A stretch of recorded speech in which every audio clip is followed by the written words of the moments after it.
In Minot, Milton Young Towers renovation and restoration has completed. The Minot Housing Authority rents that apartment units out to people who have low, moderate income, and for the last 5 years have been remodeling the building, which included the piping system to flooring to bathrooms and kitchen, to turning almost a dozen one-bedroom units into two. Executive Director Tom Alexander saying throughout the process they moved tenants back and forth during the upgrade, and it was truly a team effort.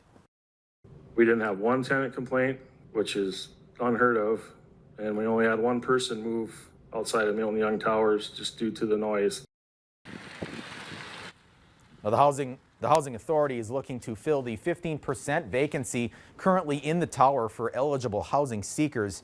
If you want to learn more about it, we'll leave their number on our website.